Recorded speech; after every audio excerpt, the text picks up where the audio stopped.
धपाधप पाय आपटत एक लेकरू घरी आलं, वस्तूंची फेकाफेकी करत घरामध्ये गेलं. आज तुमच्या घरात जर तुम्हाला काही मुलांना सल्ला द्यायचा असेल तर तो या ओळीमध्ये आहे असं मला वाटतं.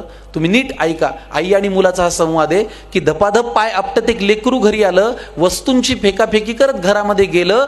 तिने सांजेची वेळ, रात्र झाली नव्हती. आई अशीच देवासमोर दिवा लावित होती. जगासमोर जे चालत नव्हतं ते घरामध्ये मध्ये मात्र चाललं.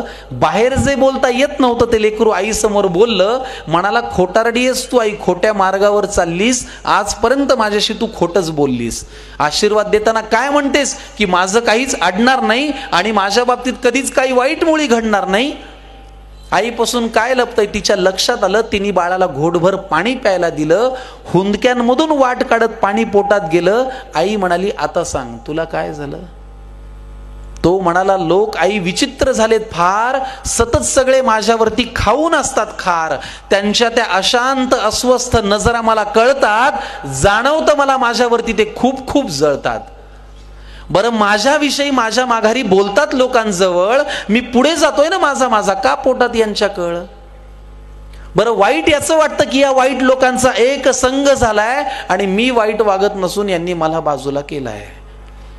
आई म्हणाली, बाळा तुला माझा प्रश्नच नाही कळला. मी तुला काय झालं म्हणाले, तू त्यांचा त्रास सांगितला. सोडून दे ना तुझ्यावरती ते रुसतायत का हसतायत, कारण तुला पूर्ण करायची स्वप्न ही तुझ्याच डोळ्यांना दिसतायत. त्यामुळे तुझ्या अपयशाची लोक पाहतायत ती सगळी स्वप्ने खोटी कर. तुझ्या अपयशाची लोक पाहतायत ती सगळी स्वप्ने खोटी कर. दुसऱ्यांची रेघ पुसण्यापेक्षा तू स्वतःची मोठी कर. आणि हे केलंस तर तुझं खरंच काही अडणार नाही. आणि आई आजही तेच म्हणेल, माझ्या बाळाचं वाईट काही घडणार नाही. आईच्या तोंडी देवाचा साक्षात्कार घडला आणि तिने लावलेल्या दिव्याचा लख प्रकाश पडला. तिने लावलेल्या दिव्याचा लख प्रकाश पडला. तर मुद्दा हा की आज स्पर्धेमध्ये, इतक्या कॉम्पिटिशनमध्ये, एवढ्या हेवे दाव्यांमध्ये, एवढ्या इगोमध्ये, एवढ्या रुसव्या फुगव्यांमध्ये आज फक्त आपल्याला स्वतःची रेघ मोठी करण्याकडेच लक्ष द्यावं लागणार आहे.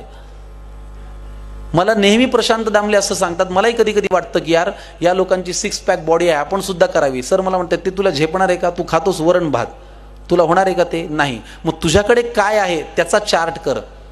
मला आलेल्या विद्यार्थ्यांना हे सांगावंसं वाटेल की आज तुम्हाला जर असं वाटत असेल की अरे त्याला हे जास्त आहे, तर खरंच एक चार्ट करा की त्याच्यापेक्षा तुमच्याकडे काय जास्त आहे. आणि मी जेव्हा त्या पारड्यामध्ये माझे वेगवेगळ्या गोष्टी लिहितो, माझा कुटुंबाचा आधार लिहितो, कविता लिहितो, अभिनय लिहितो, लेखन लिहितो, निवेदन लिहितो, तेव्हा असं मला वाटतं की चला 6 पॅक बॉडी नसली तरी आपण 6 वेगवेगळ्या अंगांनी प्रेक्षकांचं मनोरंजन करायचा प्रयत्न करू शकतो. आपल्याकडे काय आहे त्याचं ताऊन सुलाकून अभ्यास केला आणि सिंहावलोकन केलं तर आपण उद्या काय करू शकतो याचा अंदाज आपल्याला येऊ शकतो.